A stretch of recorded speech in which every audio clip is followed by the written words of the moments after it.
warahmatullahi wabarakatuh. Alhamdulillahil awwalu bila ibtida wal akhiru bila intiha. Jami'u sifatil ulia wal izzati wal kibriya. Wassalatu wassalamu ala imami ahli safai wal wafa. Sayyidina wa maulana Muhammadin qutbil anbiya wal awliya. Khairid dawa rahmatan wa syifa fi sirri wal jila wa ala alihi wa sahbihi ma damatil ard was sama amma ba'du. Ayuhas sadati sadatin al-a'izza al-fudala, yang saya banggakan, yang saya hormati, para sesepuh, bini sepuh, para alim ulama, yang selalu saya banggakan. Maaf apabila saya tidak bisa menyebutkan satu persatu, bukan berarti mengurangi hormat dan takdim kita kepada para beliau. Yang saya hormati bapak-bapak dari Forkominda, Tasikmalaya, Bapak Bupati, Bapak Wakil Bupati, Bapak Dandim, Bapak Kapolres, dan bapak-bapak dari jajaran pemerintahan, sipil, TNI, Polri yang selalu kita banggakan. Dan yang saya hormati adik kita Haji Asif sekeluarga, Yasep sekeluarga. Semoga perusahaan ini melimpah barokah dari Allah Subhanahu wa taala dan melimpah juga kepada tenaga kerjanya. Dan yang saya hormati bapak-bapak dari kecamatan, Kapolsek, Kapolres, Ramil, panitia penyelenggara dalam rangka bersolawat Isra Mi'raj Nabi besar Sayyidina Muhammad sallallahu alaihi wa alihi wasallam. Hadirin wal hadirat rahimakumullah. Allah Ta'ala berfirman, Subhanalladzi asra bi'abdihi lailam minal masjidil haram ilal masjidil aqsa, dan seterusnya ayat ini. Wallahu a'lam. Ayat ini dibagi, yang pertama menunjukkan keagungan Allah Subhanahu wa taala yang diawali dalam ayat pakai subhana. Yang kedua, ayat ini menunjukkan kebesaran baginda Nabi sallallahu alaihi wasallam. Yang ketiga,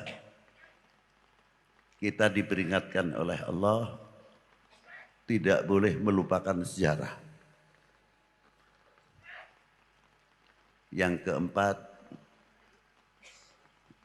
keagungan para mukmin yang dihormati oleh Allah Subhanahu wa taala.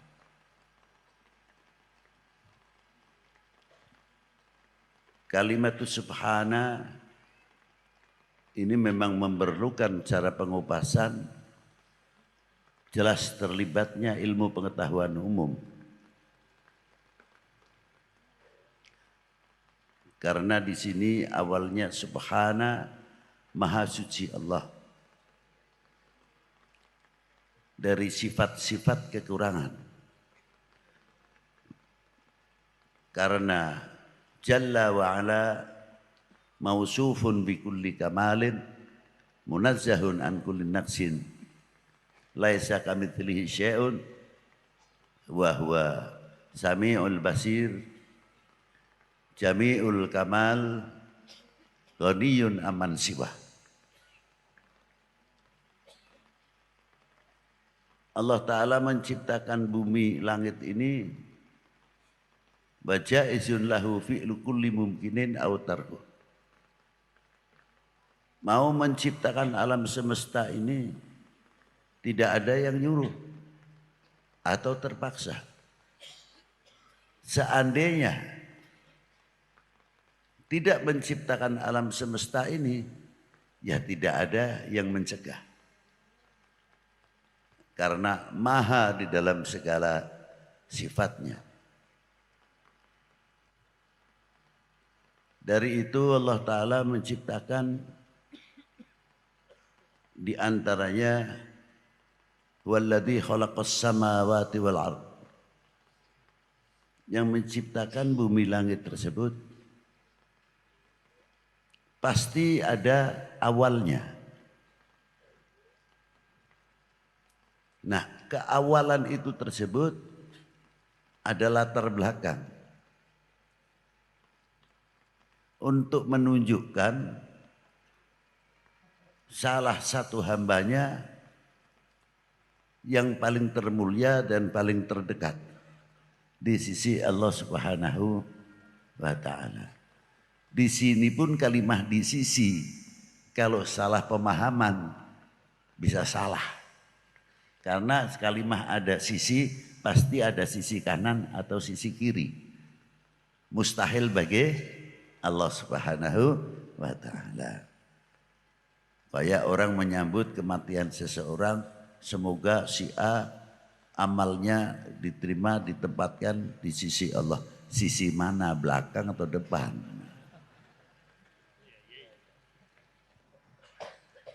Apalagi terkadang sedikit-sedikit kita berkata, apa kata yang di atas, tolong dihindari ini. Atas itu tempat, bawah itu tempat. Karena kiri kanan tempat. Kalau Allah Ta'ala memerlukan tempat, berarti Allah Ta'ala mempunyai sifat minta pertolongan. Mustahil bagi ini ilmu tauhid. Karena tempat itu makhluk. Wa masiwahu hawadithun makhlukun. Dan tidak mampu berdiri sendiri tanpa yang mendirikan. Masa Allah Ta'ala minta tolong yang berasal dari kelemahan. Mustahil bagi Allah.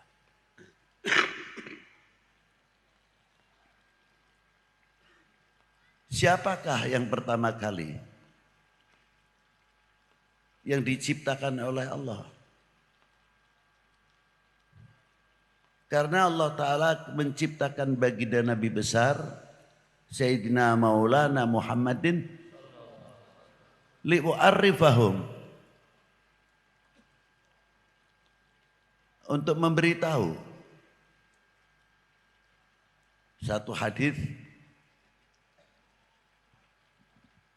oleh malaikat Jibril datang kepada Rasulullah.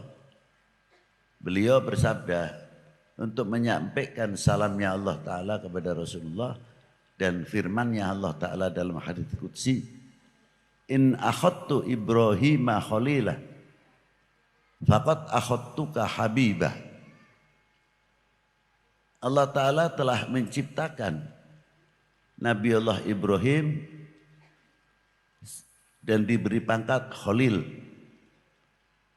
maknanya kekasih. Tapi ketika kepada Rasulullah, wa in akhadtuka habiban, tapi aku menciptakan kamu ya habibi, artinya ya Muhammad. Habibah, makna habib dengan makna Khalil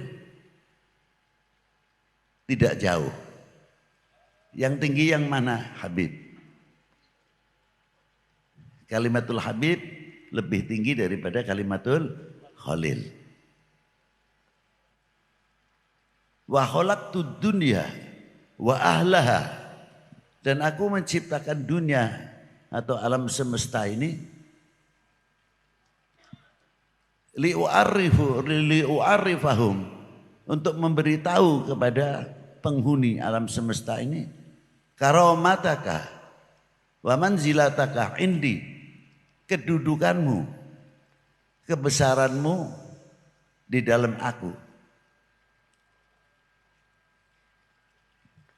Laulaka, seandainya saya tidak menciptakanmu ya Muhammad, aku tidak menciptakan alam semesta.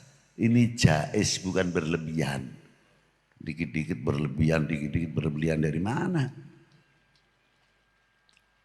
Kalau dikatakan berlebihan, tidak ada yang melawan Allah Ta'ala kepada Rasulullah. Loh, di mana buktinya? Laqad ja'akum rasulun min anfusikum azizun 'alaihi ma 'anittum harisun 'alaikum bil mu'minina rauf rahim, kan sifatnya Allah Ta'ala. Mengapa diberikan kepada baginda Nabi besar Muhammad sallallahu alaihi wasallam? Apakah itu tidak berlebihan? Apa dikira kalau Allah Ta'ala memberikan sifat rauf rahim kepada Rasulullah mengurangi sifat kamaliyahnya? La, abadan, tidak. Malah yang untung yang diberi. Ini untuk menunjukkan kebesaran baginda Nabi sallallahu alaihi wasallam. Nah, kembali dalam kalimat subhana. Ditanya sahabat Umar oleh Rasulullah, atadri man ana, tahukah wahai Umar sebenarnya siapa aku ini? Dijawab oleh sahabat Umar radhiyallahu ta'ala, Allah wa rasulihi a'lam. Lanjut ya Rasulullah meneruskan. Sebelum Allah Ta'ala menciptakan sesuatu, pertama kali Allah Ta'ala menciptakan makhluknya adalah menciptakan nurku, dan nurku sujud keharibaan Allah selama 700 tahun. Ini keterangan di mana Bib? Di dalam kitab Khutabil Mimbariyah halaman 57.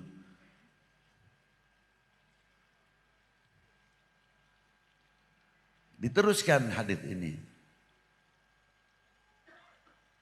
Wala fakhor, saya tidak sombong, tidak bangga.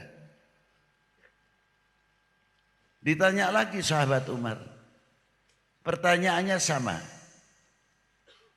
Dijawab lagi sama Rasulullah, ketahuilah ya Umar, sebelum Allah Ta'ala menciptakan sesuatu, pertama kali menciptakan nurku. Dan setiap Allah Ta'ala menciptakan nurku, setiap yang diciptakan oleh sebab nurku, nurku sujud kehadiran Allah selama 700 tahun. Wal kursi min nuri, Allah menciptakan kursi dari nurku. Wal arsyu min nuri, ars dari nurku. Wallahi wal qalam, menciptakan lauhil mahfud, wal qalam min nuri. Wa khalaqal jannah min nuri. Wa khalaqal syamsa wal qamari wal nujum, Allah Ta'ala menciptakan matahari, bintang, bulan min nuri. Yang hebat terakhirnya, dan setiap Allah Ta'ala menciptakan sesuatu diambilnya dari nurnya Rasulullah. Nurnya baginda Nabi sujud selama 700. Apa terakhir ini? Wa khalaqa nurul ma'rifah fi qulubil mu'minin min nuri wala fakhar. Maka cahaya makrifah yang diberikan ke tempat yang di lubuk mukmin itu pernah Rasulullah sujud 700 tahun untuk siapa? Al-mu'minun. Luar biasa sekali rahasianya. Sujudnya kepada Allah.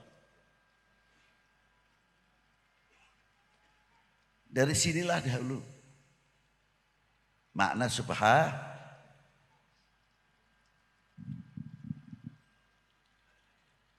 Dan kalau kita melihat mengapa di sini terlibat pengetahuan umum, memang Quran selalu isinya sangat universal, bukan dogma belaka. Tapi dogma yang universal, yang sangat university. Maka untuk mengetahui pelajaran Al-Quran, menafsirkan Quran tidak semudah. Syarat-syaratnya cukup. Di antaranya apa? Nahwunya, sorofnya, mantiknya, bayan, ma'ani, ilmu sejarahnya, mu'arikhin. Harus menguasai. Untuk asbabun nuzulnya dalam haditsnya, wurudul hadits, harus tahu persis.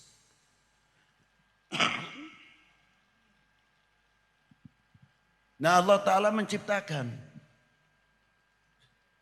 langit tersebut, matahari.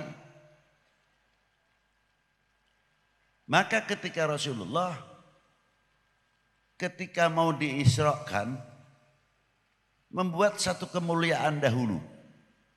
Apa di antaranya? Dibedah dahulu. Aneh kan?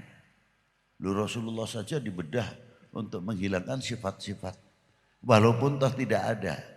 Bukan itu makna yang harusnya kita. Masa Rasulullah yang atharun nas, orang yang paling suci kok masih dibedah. Ini suatu takbir. Ibrah untuk umat, tapi yang sebenarnya memberikan kemuliaan kepada Zam-Zam. Seperti ketika kita haji, umroh, atau haji berebut mencium hajar, karena hajar aswad pernah dicium oleh Rasulullah SAW. Yang menjadi pertanyaan, hajar aswad mulia sebab Rasulullah, apa Rasulullah mulia sebab pencium Ka'bah? Ayo. Yang mulia siapa? Rasulullah. Hajar aswad mulia karena dicium oleh Rasulullah. Nah, Zam-Zam juga sama. Zam-Zam kita minum, mulia Zam-Zam karena sebab baginda Nabi, bukan baginda Nabi mulia karena dicuci oleh Zam-Zam. Loh. Aja salah nafsir ke. Maka diangkatlah Rasulullah, ringkas saja. Ketika berangkat, itu yang namanya langit sab 1, tidak usah sab 2. Perubahan alam, perubahan cuaca, lain sebagainya. Rasulullah melewati itu. Dan melewati batas yang namanya ionosfer. Itu udara yang paling panas. Benda apapun kalau melewati itu meleleh. Tidak bisa. Tapi kenapa Rasulullah tidak berpakaian astronot? Hanya buruk, santai saja sampai.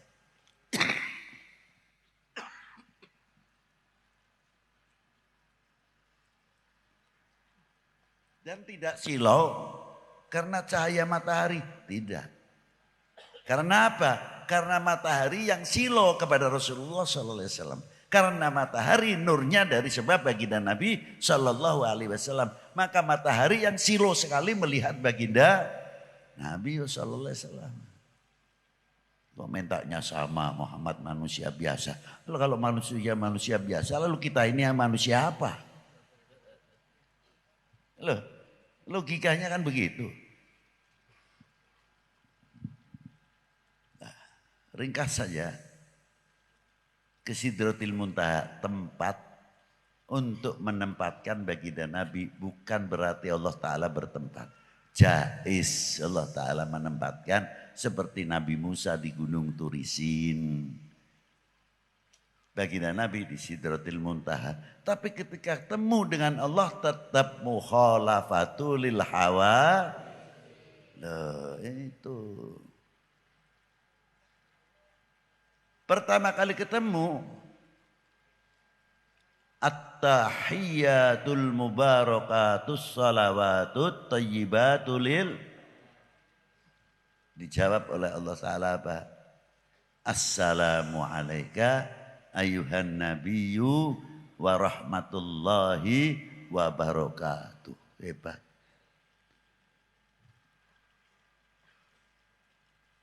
Begitu mendengar salam dari Allah Ta'ala, muncul sifat kepedulian baginda Nabi. Bukan jangan untuk saya saja ya Allah. Sujud ketika itu, ketika Rasulullah mendapat assalamu alayka ayuhan nabiyyu wa rahmatullahi wa barakatuh. Rasulullah sujud langsung. Ditanya, bangun ya Muhammad. Tidak langsung bangun, Rasulullah minta. Diijabah dahulu permintaannya apa? Assalamu alayna wa ala ibadillahi sholihin. Kita makan enak di restoran saja.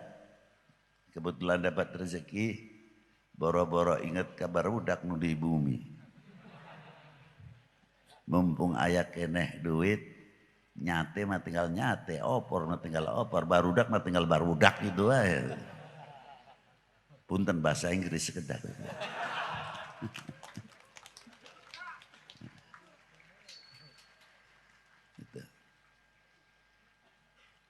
Itulah hebatnya.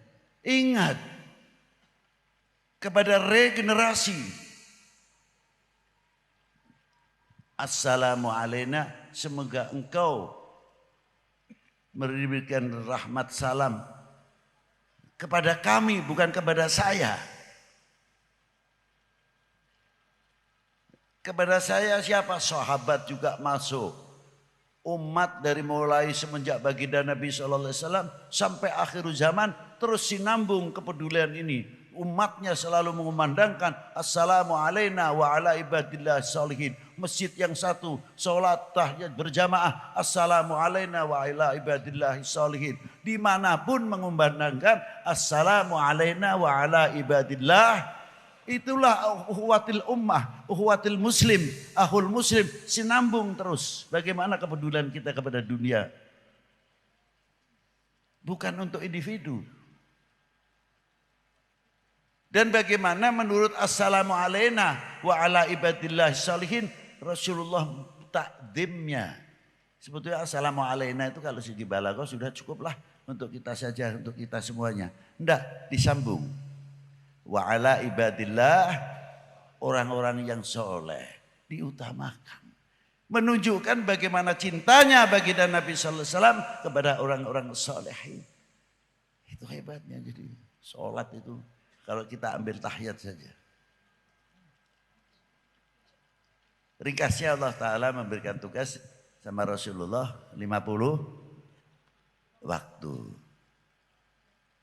Ya, terkadang kita juga ada pendapat masa Rasulullah tawar menawar.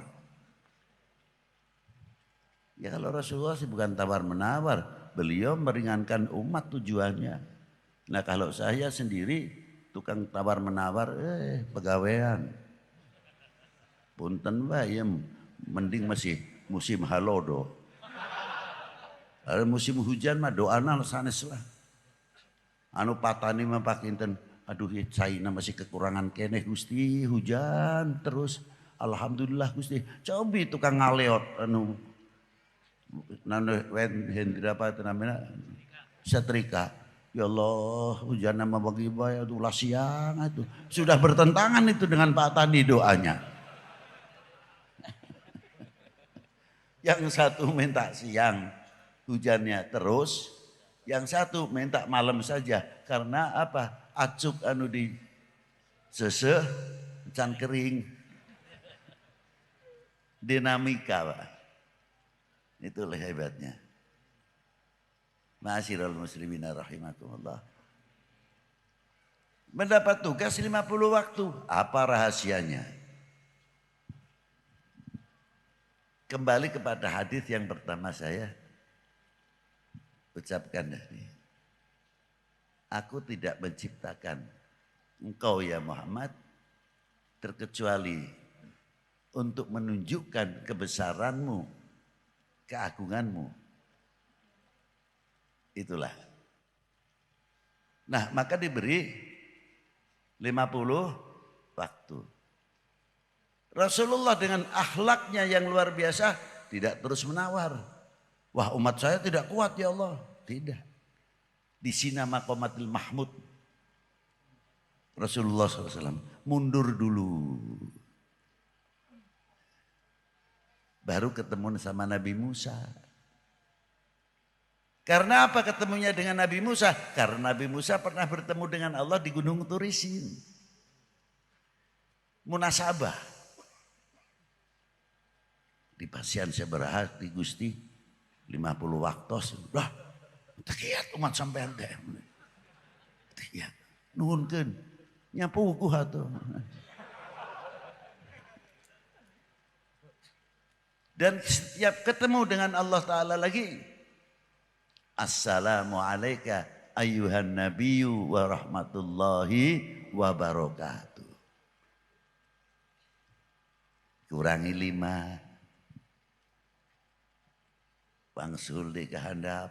Kurangi lagi 5. Berarti kalau bolak-balik 5 dikurangi terus. Jadi Rasulullah bisa bertemu dengan Allah berapa kali? 9 kali tambah 1 jadi 10. Kalau Nabi Musa cuma 1 kali di Gunung Turisin. Inilah kebesaran baginda Nabi sallallahu alaihi wasallam fitilka lailah asyaratun kamilah. Bertemu dengan Allah bisa 10. Kalau hanya diberi 5 waktu saja, ya ketemunya dengan Allah Ta'ala hanya 1. Ini hikmahnya 50 waktu. Itu rahasianya. Makanya dalam surat ini tepat. Subhanalladzi asra bi 'abdihi. Siapakah abdihi tersebut? Ya hambanya Allah Ta'ala, Nabi besar Muhammad. Maknanya bukan itu. Maknanya abdun man kamila ubudiyatihi. Seorang hamba yang sempurna dalam maqamatil ubudiyahnya. Bukan asal makna hamba, bukan. Nah, ini. Makanya keistimewaan luar biasa. Ini khusus. Kembali seterusnya ayat. Minal masjidil haram ilal masjidil aqsa. Ada apa? Apanya memperjalankan masalah buruk. Isra ini hanya dari Masjidil Haram ke Masjidil Aqsa. Lah. Ada rahasia yang cukup. Ada apa? Ada sejarah yang luar biasa peninggalan Karuhun. Yang diperintah oleh Allah Ta'ala membangun Ka'bah. Maaf bukan partai. Loh maaf ini loh. Nanti bisa salah persepsi saya yang salah nanti. Loh.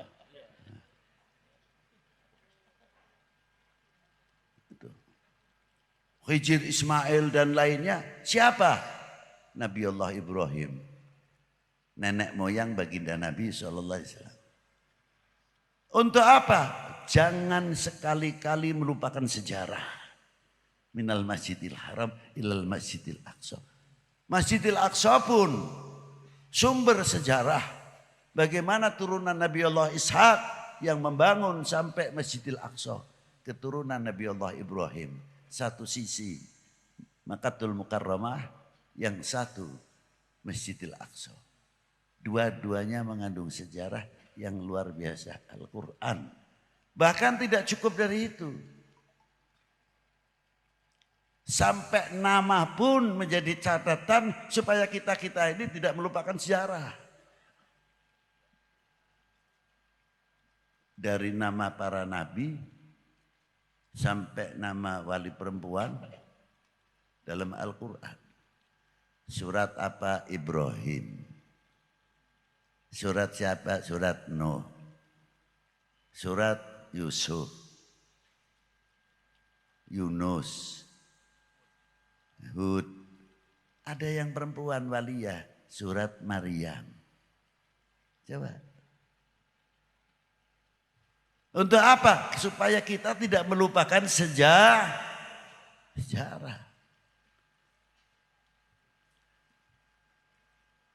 Tidak cukup manusia, nama hayawan pun diangkat. Sejauh mana kita peduli terhadap makhluknya Allah Ta'ala. Surat Baqarah, Ankabut. Coba. Luar biasa. Pak Wagub. Siapa Pak Wagub? Loh, ini satu contoh. Satu sisi kita tidak boleh melupakan sejarah. Nah, coba kita lihat begini saja. Kita lihat sudah jelas ada patokan minal masjidil haram ilal masjidil aqsa.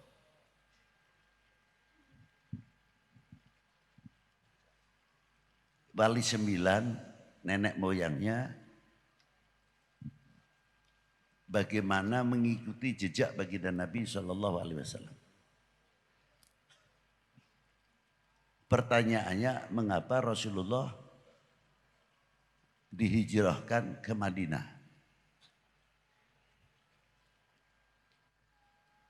Mungkin di sini hanya banyak yang menerangkan tekanan-tekanan dari kafir Quraisy pada waktu itu. Lah, seandainya tidak ada tekanan, apalagi tidak ada hijrah.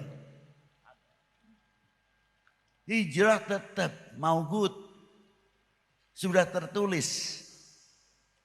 Tak ada halangan atau tidak, tetap akan dihijrahkan ke Madinah. Mengapa pilihannya Madinah? Padahal semenanjung Arabia pada waktu itu sudah maju.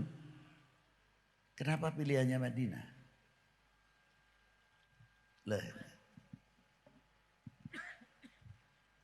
Ternyata Madinah dulu namanya Yathrib. Yang sudah ada jalan tersebut disebut Jalan Sutra. Yang menghubungkan Yathrib sampai ke timur jauh, ke Cina.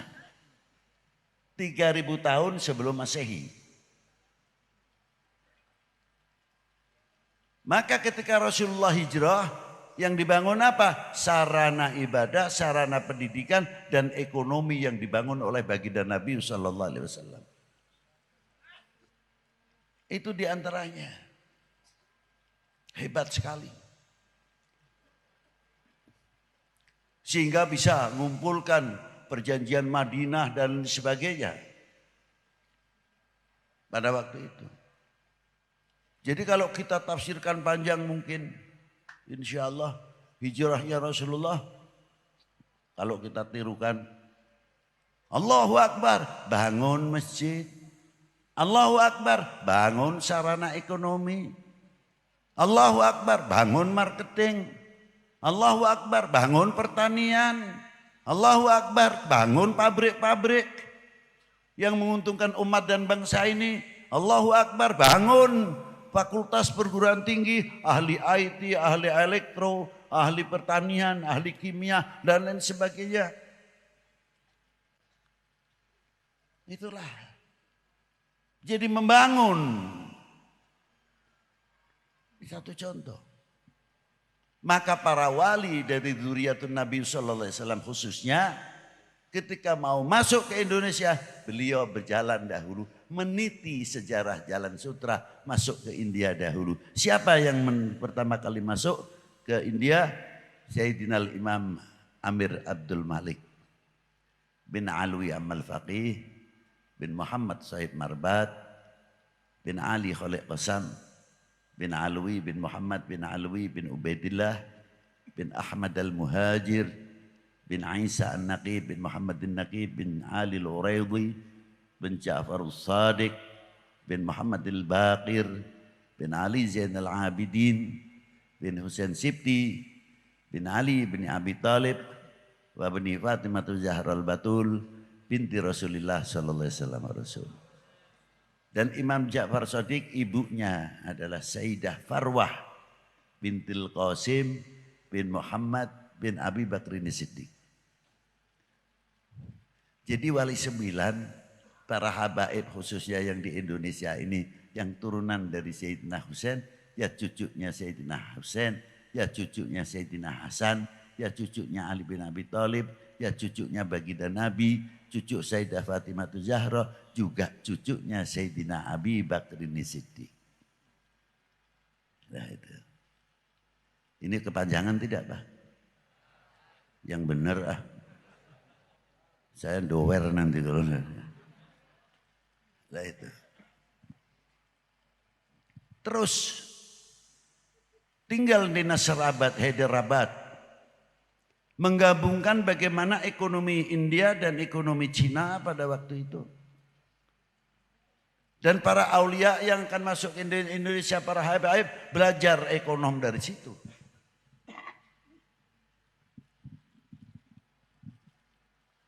Beliau membawa ekonomi, ahli astronomi, ahli kedokteran, ahli pertanian.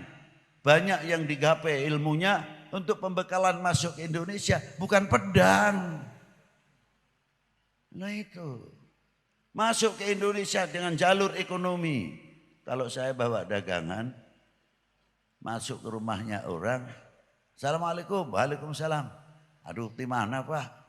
Kalongan biasa Pak. Wah batik biasa Pak, kalongan mah. Terus tepang. Ente nanya, ente curiga. Udah batik naseur nu dibantun. Aduh Pak, ningalan be menang tahan tuh. Wih mangga tuh. Langsung Pak tepang. Coba kalau kita pakai begini-begini. Langsung, Assalamualaikum. Waalaikumsalam. Kenal Islam? Ingin belajar Islam, bubar orang itu. Lah, teori yang luar biasa, ulama-ulama kita yang canggih, luar biasa. Yang ahli ekonomi, yang ahli pertanian. Bagaimana lemah lembutnya beliau. Tidak cukup dari itu, seni budaya itu tidak kita tabrak, tapi kita hidupkan, dialihkan yang baik. Seperti siapa? Dunia perwayangan yang dilakukan oleh Kanjeng Sunan Bonang dan muridnya Kanjeng Sunan Kalijogo. Itu luar biasa. Bukan kayak seperti Habib Lutfi. Datang ke dia terus ini. Ya Nabi salam alaika. Kayak bubar Lampung amplop na seberhaga abdi terang teh. Para waliullah nu dahulu tidak sampai berpikir ke sana. Bagaimana mengeluarkan amplop di kantong sorangan nyalira. Berpikir jauh. Li ukhwatil ummah, li salamatil ummah. Jauh sekali, maaf jangan tersindir. Nah, itu hebatnya. Kesepuan-kesepuan kita. Sehingga Islam di Indonesia damai. Diawali dengan kedamaian, menunjukkan rahmatan lil tos. Sampai ke Syekh Muhyiddin Pamijahan. Bagia di Tasik, gaduh Syekh Muhyiddin Pamijahan. Mursyid Torekoh yang luar biasa. Dalam Satoriyah, dalam Qadiriyah, Sadeliyah, tapi yang diamalkan Satoriyah terutama. Pertama kali beliau dilahirkan di Jogja. Setelah dewasa beliau belajar kepada Syekh Abdul Rauf Singkil. Dibawa gurunya ziarah ke Baghdad. Pulang dapat tugas mensiarkan tarekohnya pertama kali di Jogja. Hampir murid-muridnya tarekoh Satoriyah di Jogja. Dari para sultan sampai ke bawah masyarakat kecil mengambil ilmu tarekoh dari Syekh Muhyiddin Pamijahan. Luar biasa. Tapi punten bae sampai ayeuna teh. Abdi hoyong di Tasikmalaya khususnya anu caket sareng Syekh Muhyiddin Pamijahan. Bu sekali-kali ayah holna Syekh Muhyiddin gitu sekali-kali teh. Ambeh ngaramekeun syiarna barokahna ti Gusti. Ke urang sadaya kumaha carana. Ambeh berkahna teh aya ketinggal gitu. Iya di Tasik teh aya mutiara anu luar biasa. Iraha aya naholna. Nah, Tadi saya sudah rundingan sama ajengan sama Pak Bupati, sama Pak Dandim. Ayo ya, hidupkan kembali hallnya Syekh Muhyiddin Pami. Bangga tidak kita punya Syekh Muhyiddin Pami Jahat? Ya harus dong, jangan bangga-bangga saja. Bangga, ya nama susah. Bangga. Payah ini. Lah itulah. Maka di sini. Bagaimana beliau berjuang mengangkat nama Indonesia, ulama il-kibar di dunia internasional, di dunia tarekah yang tidak kenal kepada Syekh Muhyiddin Pamijahan siapa, sampai orang terkenal karena si Syekh Muhyiddin Pamijahan teng-tengen cek sudah mamer. Leres tante. Nah, coba. Itu satu contoh. Ayo dirahak kiai gini. Sate acan Ramadan. Sate acan Ramadan hol nangkena. Setuju? Tah si gampang ucapkan setuju. Nah, nuhun bisa kesemangatan itu. Coba itu Syekh Muhyiddin. Dia ikut berjuang. Bagaimana menghadapi VOC pada waktu itu. Beliau mempunyai kontribusi. Diteruskan oleh regenerasi. Muncul beberapa ulama-ulama luar biasa. Seperti Kiai Mojo, Sentot Prawiro Dirjo, Diponegoro. Dan tokoh-tokoh yang lain luar biasa. Ikut andil besar menegakkan merah putih kembali. Coba. Maka di dalam merah putih perlu kita mengetahui apa di dalam kandungannya merah putih. Karena di dalamnya ada kehormatan bangsa, ada harga diri bangsa, jati diri bangsa. Siapa lagi kalau bukan kita-kita yang menjunjung tinggi kehormatan bangsa. Ulah peremba itu. Punten mangga ngaleut.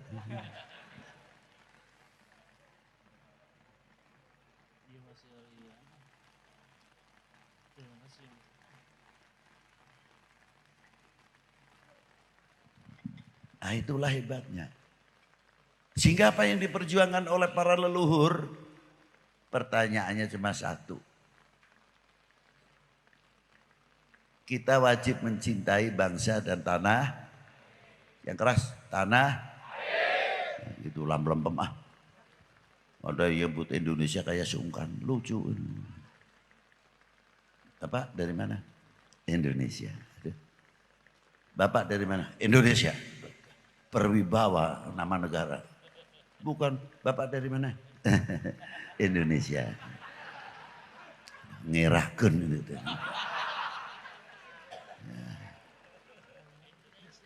Jawab yang tegas. Sebab ketegasan itu menunjukkan kebanggaan kepada tanah airnya. Kebanggaan kepada bangsanya. Indo! Nah, kan gitu kedahana. Harus. Ini diparahin dulu. Harus diparahin dulu. Marahin dulu. Itu Pak, dapat sehat. Marahin dulu. Kepanggih. Ini satu contoh. Itulah. Ma'asyiral muslimin rahimakumullah. Jadi dalam bendera ini ada rahasia walaupun tidak berhuruf. Satu, kehormatan bangsa, harga diri bangsa, jati diri. Gitu. Kalau tidak kita sendiri yang menghormati, mau menunggu bangsa lain supaya masuk ke Indonesia lagi. Setuju? Nah, buktikan kalau tidak. Tunjukkan jati diri. I am Indonesian, from Indonesian, to Indonesian. Saya love Indonesian. Saya bangga menjadi bangsa Indonesia. Saya bangga menjadi anak Indonesia. Harusnya begitu. Jangan, dari mana? Indonesia. Sudah jawabnya kayak sungkan. Dari mana? Indonesia. La ilaha illallah.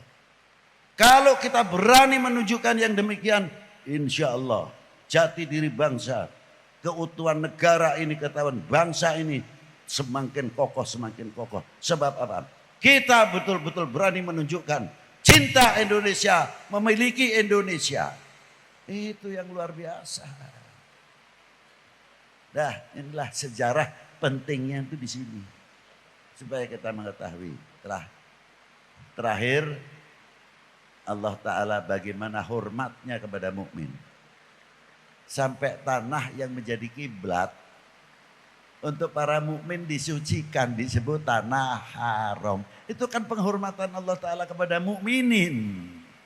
Sampai minumnya pun dijaga kesehatan dan kebersihannya. Apa? Pakai zam-zam.